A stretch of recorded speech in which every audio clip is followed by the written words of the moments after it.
Good afternoon. My name is Adrian Dix. I'm BC's Minister of Health. To my right is Dr. Bonnie Henry, BC's Provincial Health Officer. We wanted today, first of all, to say I'm honored to be here on the territory of the Musqueam, of the Squamish, of the Tsleil-Waututh First Nations. We're honored to be here on their lands today. I wanted to provide everyone with an update on yesterday's Walk-In Wednesday, which was, by all accounts, everywhere in BC, a very successful event. Yesterday, in clinics across the province, 33,277 shots were delivered, which is a significant number, up from previous days, but importantly, and this represents, I think, the effort to assist people in walking in to get their shots and focusing on first doses. 16,505 of those were walk-ins, significantly more, several times more than we usually get. The rest were appointments. That more than 80% of the 20,000 doses set aside for walk-ins were used, which we were very happy with. And of the walk-ins, 37.6%, or 6,130, were first doses. This, combined with the first doses that were done by appointment, made it one of the most significant days since really before Canada Day, our most significant day for first doses in some time. So it was a very good day, and for those of us, for Provincial Health Officer and Health Minister in a pandemic, yesterday was a pretty good day, at least as good as Thanksgiving in any event, Walk-In Wednesday. And we were excited to see around the province the effect of that, and you see that both in the numbers and in the response, especially amongst young people in many regions. In Fraser Health, they delivered 2,100 more doses than they had the day before, and heard about the convenience people had from being able to walk in to get their appointments and get their first shots in particular. Clinics in North Vancouver and Whistler were much busier than normal, while Squamish saw a great uptake in walk-ins. Interior Health delivered more vaccines yesterday to walk-ins than their regular scheduled appointments, and it was a very successful day and an important day in Interior Health. And on Vancouver Island, clinics in Comox, Cowichan, and Alberni saw a great uptick for walk-ins in people under 30 years of age. Yesterday was, therefore, a success, but there's obviously more work to do. As of today, we've done, in terms of vaccinations over the age of 18 in adults, 82.6% of adults are vaccinated, 70.6% have received both doses of a COVID-19 vaccine. Over the age of 12, those numbers are 81.7% and 68.4%. That's 6,965,062 doses delivered by the vaccination efforts in BC, by Vax for BC in BC, since we began our vaccination campaign in December. And so I encourage people who didn't get vaccinated yesterday or on previous days or need their second dose to do it today. They can register and book vaccine appointments. That's the best option to secure your dose. But for first doses, all of our clinics offer the possibility of walking in whenever they are open in BC, making getting vaccinated in BC easier than ever before. Today, for example, in Vancouver Coastal Health, they're at Kitts Beach between 12 p.m. now and 6 p.m., giving doses there. In Fraser Health at the BC Ferry Terminal in Delta, along in our work that we're doing with TransLink. On August 7th, we'll be in Surrey at the Fiji Islamic Center. Today, there's special vaccine appointments at the Killarney Community Center. Obviously, we're continuing to do with our work with the Downtown Business Association in Kelowna. We're doing the ongoing drop-in appointments at the Kelowna Yacht Club this afternoon. I encourage everybody in Kelowna who's not been vaccinated to go there today as well. We're at the Totem Mall in Fort St. John this afternoon, available for drop-in appointments there, and in Fort Nelson today, all through this afternoon, to get your appointments. In fact, all over BC. The message is that the message from the data, the message from what we're seeing, is that now is the time, if you have not received your first dose or you're able to get your second dose, you're eligible to get your second dose, now is the time to book your appointment or drop in to one of our centers around British Columbia. You can go to our website or just Google Vax for BC, and you can find the place to go and go. Yesterday was a successful day. I want to thank everyone, all of our healthcare teams across BC, all of our community partners who are part of this, all of the people working and volunteering at our vaccination centers, and all of you, people in BC, for continuing to get vaccinated at rates really as high as anywhere else in the world. This is the path forward, and we have to continue to press and push every single day. Today, if you haven't been vaccinated before, is the best day to get vaccinated, and we need to do it. The effort yesterday will continue to be repeated day after day as we find different opportunities to reach people and give them the opportunity to be vaccinated. But there is that opportunity today. It's important to do, and as we see significantly cases amongst unvaccinated people in our province, the need to get vaccinated is stronger and stronger every day. And with that, I'm honored to introduce Dr. Bonnie Henry. Thank you very much, and good afternoon. And I am just going to echo the Minister's comments in thanking each and every one of the thousands of people who chose to be vaccinated yesterday. You're doing your part for all of us to get through this pandemic. I'd also like to thank the many healthcare workers, the vaccination clinic staff, and countless others who worked all across this province to make yesterday the success it was. And I heard many stories. I heard stories from people who were concerned about going because they had concerns about getting needles. They were afraid that it was going to be too loud and noisy. And they were all positive stories about how our team was able to answer their questions, how they were able to get the vaccine easily and quickly and calmly, and people who needed to lie down to get their shot were able to do that too.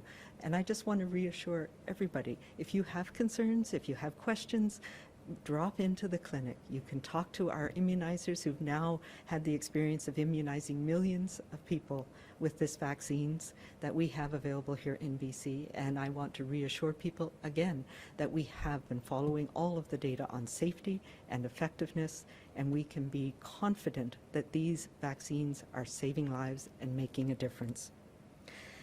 As we've been saying for many months, it's thanks to vaccines that we've been able to safely enjoy so much of what we have so far in this summer, and of course, to be able to see each other again. Even though Walk-in Wednesday has finished, our work to offer vaccines to every person in BC over the age of 12 will continue, and in the weeks and months ahead, there will continue to be quick and easy ways for you to access your vaccine across the province. So I encourage people to talk to those who've been immunized, to talk with their family and friends, to talk with your faith leaders about the importance and how you can get your vaccine.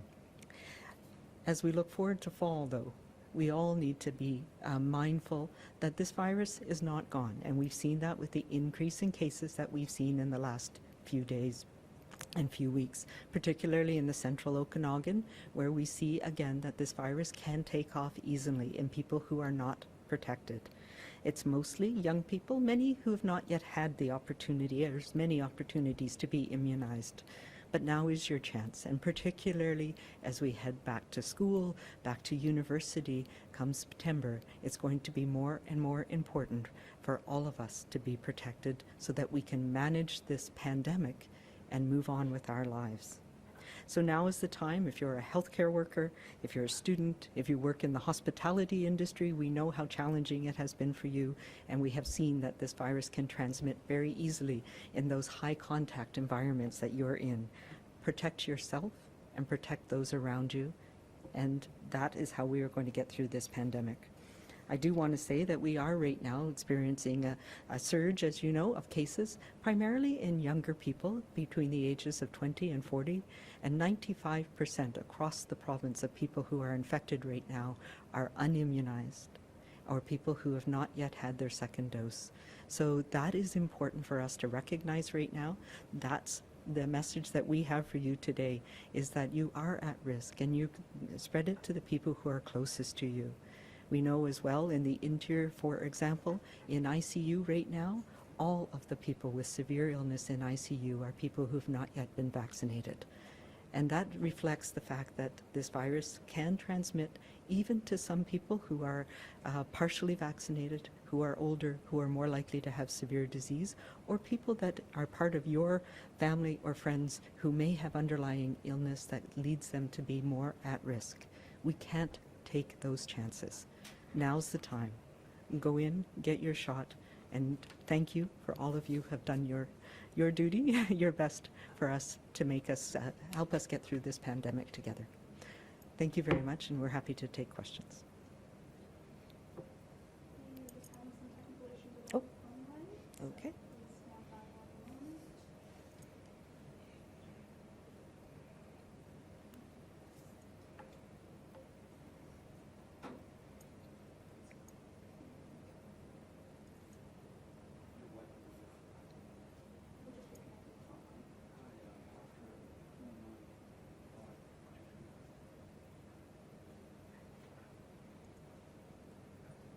Apologies, Dr. Henry. It'll just be 1 minute. Okay.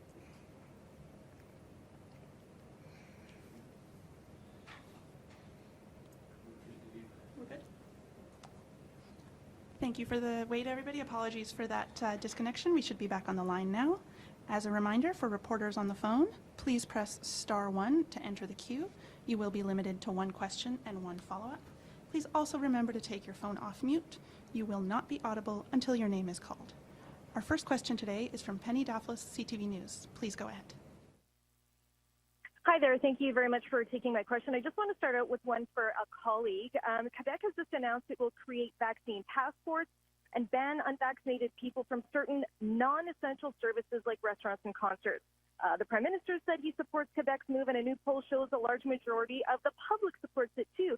I mean, so you've said you support individual businesses doing this, but will BC consider following Quebec's lead on mandating vaccine passports for certain non-essential services? And if not, why not?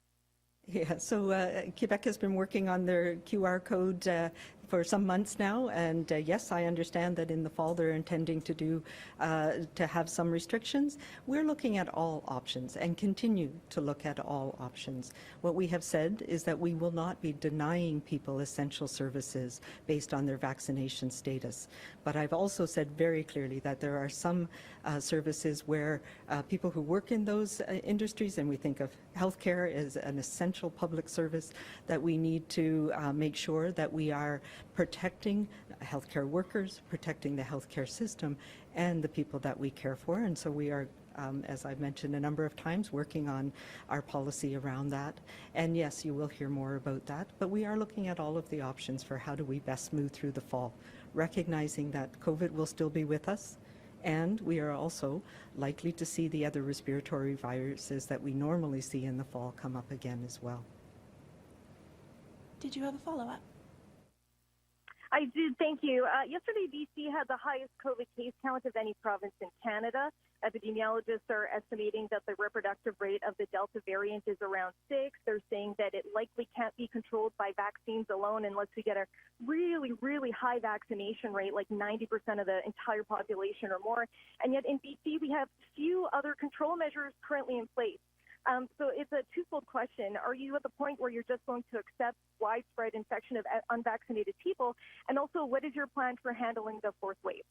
Yeah, so I think you need to understand when you have rates, when you have low numbers and you do extensive contact tracing, as we're doing, and testing of people, it is expected that we're going to identify clusters of people who have been in contact with each other, and this reflects those transmission events that have happened over the last week to 10 days. So yes, we expected that we were going to see increased numbers of cases, and we've taken additional measures in those focal areas where we're starting to see that high increase. We're also, as you know, have small clusters of cases in other parts of the province. But what we're not seeing, and that is what we have been monitoring very carefully, is we're not seeing the widespread transmission to people who are at risk that we've seen in the past, and that is because we have such high rates of immunization. And if you look at our immunization rates by age group, It's very high in the older age group, the people who are more at risk of hospitalization. And so there's a lot of different factors that go into what we need to do. We've taken additional measures in the areas, the hotspots, where we're seeing case rates rise, particularly in unvaccinated people. And yes, we are pushing very hard to make awareness that the important measure that we have now to manage outbreaks is immunization. So the modeling looks at a number of different factors, and we've been looking at the models as well. And we know that Delta is one of the factors. It is more transmissible, and that means that we need to have even higher rates. But even a small increase in immunization in different age groups can make a huge difference. So yes, we're following that carefully as well. Our next question today is from Zhao Zhu, Globe and Mail. Please go ahead. Oh, hi, Dr. Henry.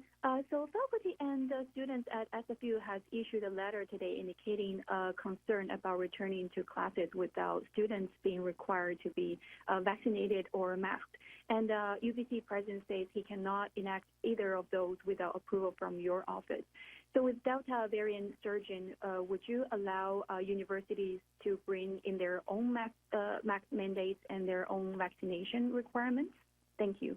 So this is another area where we've been working very closely with the post-secondary institutions about making sure we have the measures in place that are appropriate and that are needed in those situations to make sure that we can get back to in-classroom learning for young people. We know how important that is and how challenging it was, particularly for people who were starting their university career last fall. And so, yes, we are working very carefully with them. I did see the letter from SFU, and there are many important points that we are addressing. There are some that we'll need to continue to work with them on, but these are ongoing discussions, and we have the basics in place to make sure that we can have in-classroom learning across post-secondary institutions in BC, and we'll continue to work with them as we head into the fall. Did you have a follow-up question? Yeah, I do. Thanks. Dr. Henry just mentioned, you comment on the Quebec vaccine passport.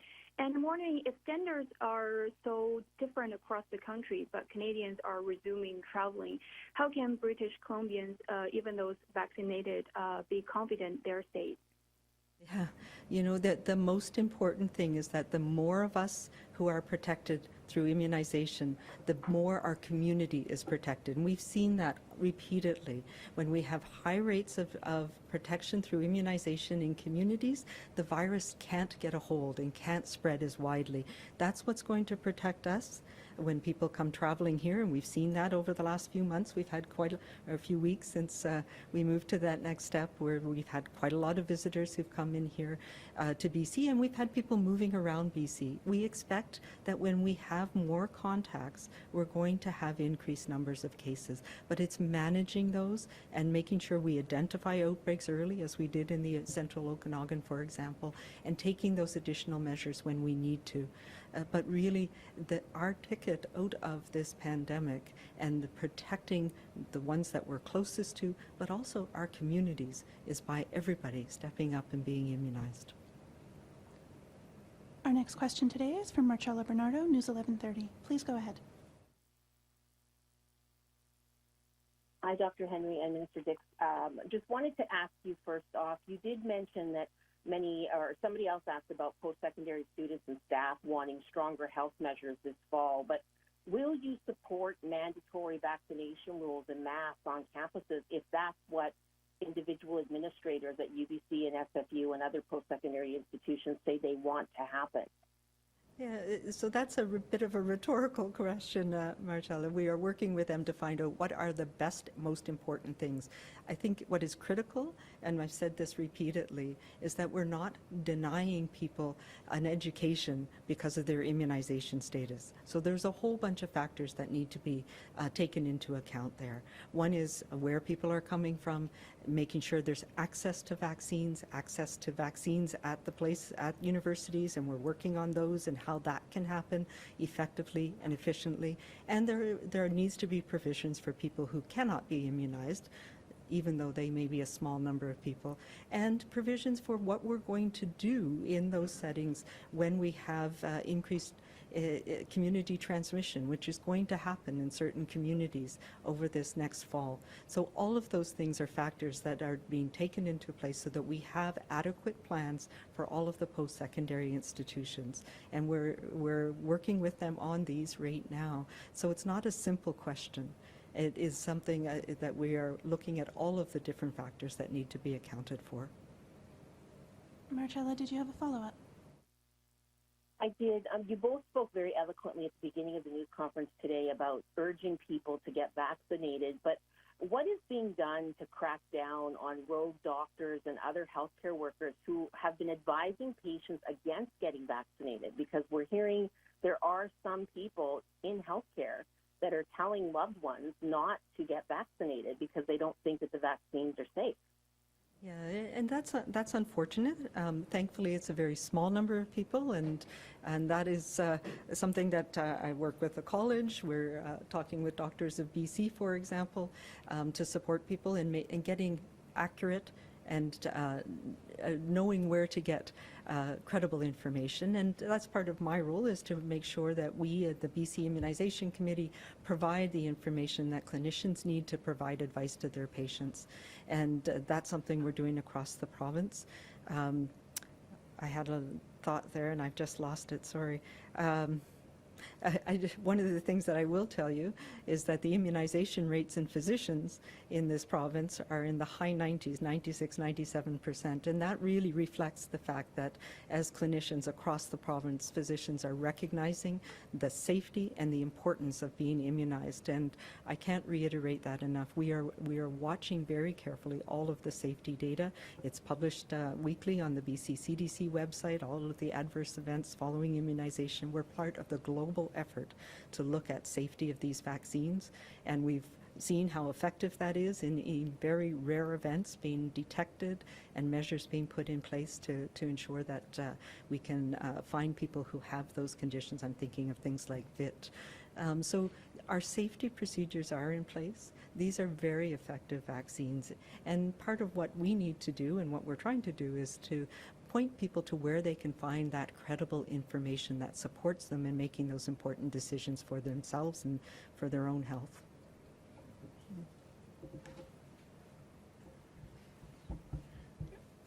And I think, as Dr. Henry has said, if you want to see what you should do, watch what doctors are doing. And in the high 90s, they're getting vaccinated against COVID-19 because they understand that that is important for them, important for their families, important for their communities. I want to say, though, that I think doctors have been leaders, and we see this in community after community. You recall we did a news conference here some months ago and talked about immunization rates in the city of Richmond. Richmond City Centre at the time lagged immunization rates across the Metro Vancouver area. Today, Richmond City Centre community health area has an 86.6% first dose immunization rate for all those over 12, significantly above the provincial average. And that effort was led by doctors in Richmond who talked to their patients, who talked to the community in Richmond, and made that happen. In my community of Renfrew-Collingwood, we have a 90.3% immunization rate, and that has been significantly due to the active participation of doctors and nurses and healthcare workers. And in fact, many healthcare workers live in my constituency, and you see those numbers reflected in Renfrew-Collingwood. I believe we can do that everywhere. And I think while there may be some doctors or health professionals who are providing other advice, the massive majority, and in the 90s, in the high 90s, of doctors are recommending immunization, and they are an excellent source if you have questions and concerns to get answers from your family doctor or doctors in your community or nurses in your communities. Ask them questions, or pharmacists in your communities or health sciences professionals. Ask them questions about getting vaccinated. But I think our doctors have been real leaders in this, and I think the overwhelming evidence, in fact, is that they have been a massive plus in the advice they give to people.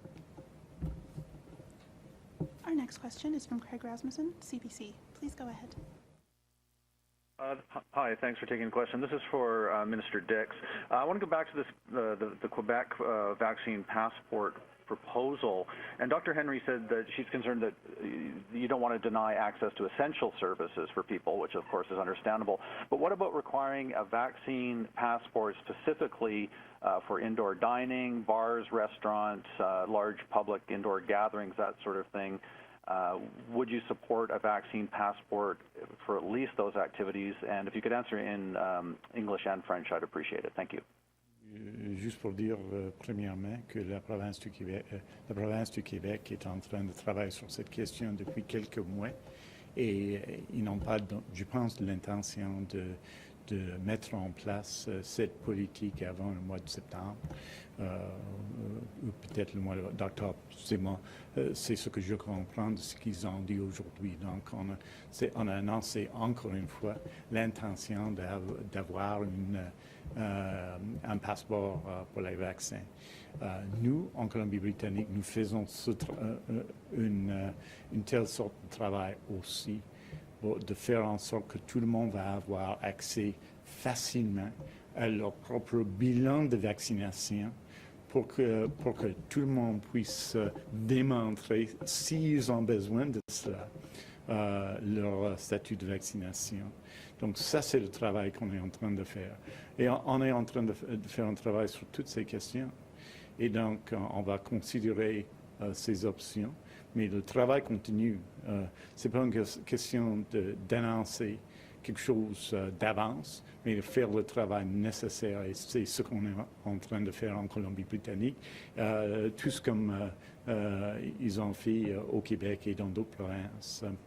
In English, I just say that it's not my understanding that, of course, Quebec's been working on this question for some time, and they have the intention at some point in the future to implement a form of domestic vaccine passport. What we're working on in BC is making it easier and easier for people to access their own records because as a practical matter, not just for those who want to travel internationally, it will be important to have access to your own records and it will be increasingly necessary in many workforces, in many forms of work, particularly in healthcare, to be able to demonstrate that you're vaccinated because there will be consequences if you're not. And those, in long-term care, those announcements have already been made, and we're in the process, just as they are in other provinces, of implementing that. And so we are pursuing all options to address the transmission of COVID-19, and we're looking at all those options. Quebec has announced an intention to do something in the future. We're doing the work now to make it easier for everyone to have access to their vaccine record. There are a number of ways to do that now, which they're going to need.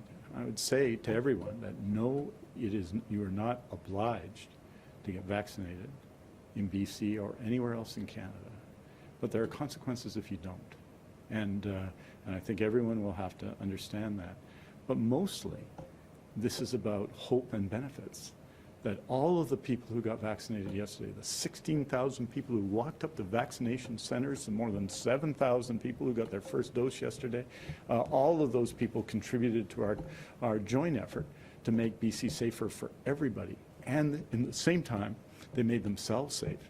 And they allowed themselves, perhaps in the future, if they want to leave Canada at some point to visit, whether it's Blaine or Bellingham or Belgium or Botswana, to go somewhere else in the world where they'll need to be vaccinated, to travel. So I think we're working on and looking at all these issues. Quebec made an announcement today of something they've been working on for some time, and I believe they've talked about before. And we're working on all those issues as well. Craig, did you have a follow-up? Yes, my follow-up is for Dr. Henry, and it's about the Delta variant and young children. I'm just wondering if you have particular concerns, especially as we head into back to school and so on, about the Delta variant and its impact on children and through them spread to others. Yeah, so we are watching, obviously, that really carefully, and as you'll see from the data that was posted this week on BC CDC, it's really Delta and Gamma these days that we're seeing most of across British Columbia, and that follows when you have clusters of cases that people tend to be associated with the transmission of the same virus from the same group of people. So it's not surprising that we're seeing that. What we are not seeing is increased rates of transmission in young children and children under 12 in particular. We've not seen very many cases in that age group. So we are watching that, and as we go into the fall, of course, we'll be watching that as well. We have seen in some other countries where they've had an increase in younger children, but we've not seen that here. And we have a lot of experience about this virus in school settings, for example. So obviously we'll be watching what happens in the next few weeks, and the importance, of course, of everybody who is able to be immunized in those settings to be immunized. And now's the time to do that so that people are fully vaccinated as we move into the school season in September. Our next question today is from Moira Witten, the Tyee. Hi, good afternoon. Thank you for taking my question. We know that vaccination prevents serious illness and hospitalization, but recent data is showing that the severity of the Delta variant to cause serious illness could have a compensatory effect and cause hospitalization rates similar to the proportion that we saw in the previous waves of the pandemic. What level of hospitalized cases would cause a halt or a regression in the stages of reopening that you've laid out? And is there a threshold at which you would make the decision to begin canceling surgeries or otherwise freeing up hospital space? Yeah, so these are all things that are very much, again, in flux. The epidemiology is challenging to tease apart in terms of increased virulence or not from Delta. As we know, it's more transmissible, but it also is being transmitted in groups of people who are unvaccinated. So it's really hard to tease out if it actually does cause more severe illness, and we've seen this with every single variant that's arisen. It takes time to work that epidemiology out, and you'll recall the Alpha variant, when it initially arose in the UK, there was concern that it was causing more severe illness. Same with Gamma, the P1, same with Delta. So we are obviously watching that carefully, and our planning around hospitalizations goes back to the same type of planning that we've been doing all along through the pandemic. So we know how many beds we have, how many surge capacity beds we have for COVID. And the other factor that's in the mix right now is that we've seen, and we talked about this in the last few weeks, we've also seen an increase in need for hospitalization and ICU care for non-COVID related issues that people may have been putting off for some time because of the pandemic, or that have been exacerbated through this last period of time. So those are all part of the modeling that we do on an ongoing basis to understand our capacity in the healthcare system. We're not at a place now where we are seeing that. We've seen a slight increase in hospitalization, but again, primarily in unvaccinated people in their 40s and 50s. So the younger people that are most commonly being infected right now with the Delta variant are not ending up in hospital for the most part. We're seeing a decoupling of the cases and hospitalizations. Having said that, those are things that we'll watch because we know it is a lag indicator as we move on into the fall season. Did you have a follow-up question? I do, thank you.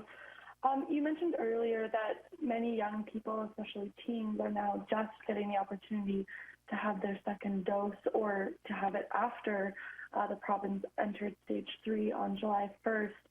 Does this subsequent surge in cases, which many experts say definitively signals the beginning of a fourth wave, mean that BC's reopening went ahead too soon? And are you planning any major changes of course with further health measures being reinstated? Yeah, so the short answer is no. No to both of those questions. We go back to the basic principles of how we've been managing this pandemic. The things that we're trying to do is prevent morbidity and mortality, so sickness and death, to prevent overwhelming of our health care system, because we know that affects not only people with COVID, but people with non-COVID illnesses that need health care.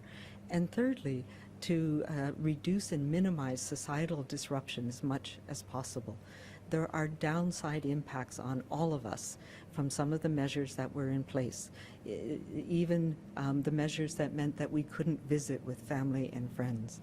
Those are important things, important considerations for us as we move through into recovering from this. There's no dichotomy between, the economy and our health. They both go together. We need people working. We need people in school. We need to have societal cohesion come back. And immunization gives us that ability to do that. It's not perfect, and we always knew we would see increased numbers of cases, particularly in people who are unvaccinated. And, I think if we look at models, if we look at all of the models that have been out there since the very beginning, they give scenarios that help us understand which are the important considerations. And the models that we are looking at right now tell us unequivocally the important indicators are even a small increase in immunization across the age groups makes a massive difference in whether we see a wave that is big or something that is more of a ripple. That's why we're focusing on the important things that we know make a difference right now, and that is being immunized. That's our tool right now that is working to suppress cases and to manage outbreaks. We have time for one more question. Our last question today is from Mary Brooks, Island Social Trends. Please go ahead. Hi, Dr. Henry and Minister Dix. So I'm looking at the over 7,000 people who got their shots yesterday, which is great. A lot of them probably first shot. And a lot of those people would be young adults, presumably, since they were kind of left to last in the queue. And so if they're going back to campus this fall, they're not eligible if the interval is still 8 weeks between first and second dose for getting their second dose until the beginning of October now. So how do the campuses, how are they expected to handle having a partially vaccinated student population? And also, when the students do want to get their second shot, do they have to go through the registry? Is that how it's going to work now, and they wait for the call? Or do they just show up at another clinic 8 weeks from now on their own volition? Yeah, so there's a couple of things in that question that we can unpack. Part of them is, we are looking at what is the best interval for supporting going back to school in the fall, and we're modeling how we can do that. As you may know, we've talked about a few times, we've had a huge number of people who have been eligible for their second dose in the last 3 weeks. And so we're coming over that curve now.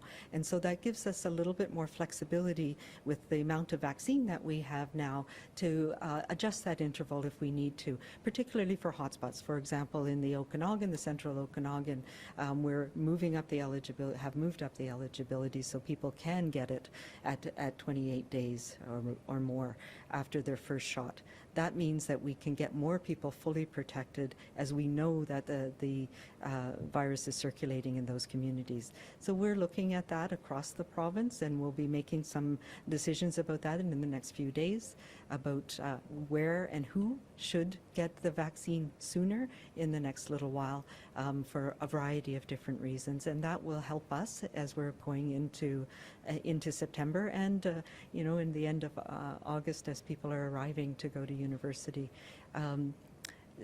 In terms of how people are going to be able to access it, those are things that we've been working on as well with the post-secondary institutions, and especially for the larger ones, we need to have vaccine available at student health services within reach of students' access very easily on campus, and we're working on those as well. And Mary, did you have a follow-up question?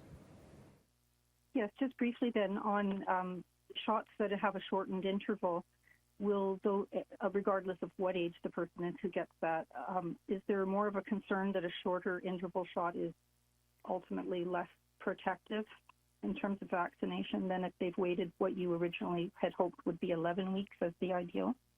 Yeah, so that was another really great question, that's something I've been consumed with for a number of months, as you probably know. What is the optimal interval? We still don't know that for sure, but there is increasing evidence that having at least 6, 8, 10 weeks between doses, if you're able, probably gives stronger and longer lasting protection. So for the vast majority of people in BC, that interval has been at least 7 weeks or longer. And I think that is one of the reasons why we're seeing such good protection in settings like long-term care. But it is a balancing and a bit of a, and some would say a race in some ways, between protecting people with 2 doses when there's a lot of virus circulating in the community, and getting that extra bit of cell-mediated protection that you probably get if you extend the interval a bit longer. So it is different for different people in different parts of the province. Right now in the central Okanagan, it's much more important that we get most people with the second dose as soon as possible, because we have a lot of the virus circulating, relatively lot circulating right now. But for most of us in areas where it's not circulating, it's better to wait a little bit longer if you can. So those are all the considerations that we've been working through with our BC Immunization Committee, and we'll have some more information about that as we analyze what's happened this week and as we get closer to the fall. And that's all the time we have for today. Thank you, Thank you very everyone, for much. joining.